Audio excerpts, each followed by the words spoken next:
Assalamualaikum, apa khabar semua? Okey, Yasin baru balik daripada Gala Premier Libang Libu. Okey, dia kisah adik-beradik lah basically. Betul Sherry dengan Amir Effendi. Betul Sherry ni dia ada dia punya anak buah dia. Ni. Lepas tu yang si Amir Effendi ni dia take judi. So awal tu dia banyak sangat tunjuk pasal scene, bukan scene judi, dia tunjuk pasal si Amir Effendi banyak duk main spin kan. Scene macam awal tu macam alah pasal apa lu duk tunjuk. Sebenarnya ni menunjukkan hang boleh lah main dekat phone kan. Tapi at the end dia ada nasihat dia, so macam okay benda tu okay. So terus okay kan. And then dia dalam melawak, nasihat dia sangat-sangat penuh dan sangat kena lah dengan masyarakat lah. Dengan part ada Yusuf Aslam tu, tu nasihat dia hampa kena tengok. Memang nasihat dia sangat-sangat menusuk lah.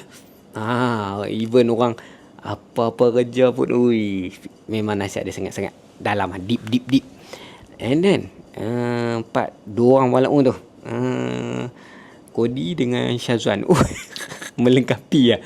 Dia pun gangster semayang tak tinggal. Lepas tu siap nasihat beragama, power mat. Itu kan cerita ni dia lengkap. Dia macam penuh. Ada lawak dia, ada jalan cerita dia, ada plot twist. Plot twist dia memang dia kita boleh expect, tapi macam bagus. Even cerita macam ni pun ada plot twist macam menarik lah. Syakur apa nama, Syakur Rahman apa lupa, yang tu Fikri Ibrahim bapa hang. Dia kalau hang bawa Syed Hassan tu lagi lah menjadi geram. Syakur jadi Syakur jadi. So saya harap lah siapa yang berkesempatan dan ada peluang nak pergi tengok, better pilih tengok sebelum terlambat, sebab cerita ni sangat-sangat seronok. Dan tahniah kepada Bob Tangerine Film ni, tak seleksi ni filem pertama dia, dan hang boleh buat filem yang terbaik lah. Bagus lah, memang respect Bob. Teruskan buat filem-filem.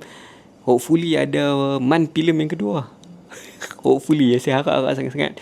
Dan terima kasih invite kami, dan majulah jaya perfilman. Kalau macam ni lah filem akan datang dalam Malaysia, seronok. Kita sebagai pengguna pun sangat seronok lah. Sangat enjoy.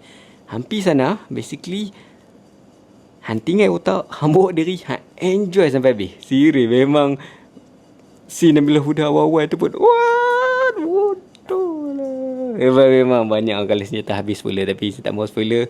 Saya nak sangat-sangat apa pergi tengok cerita ni. Libang libung dekat wayang berdekatan hampa. Apa-apa pun #thank you tau. Ya.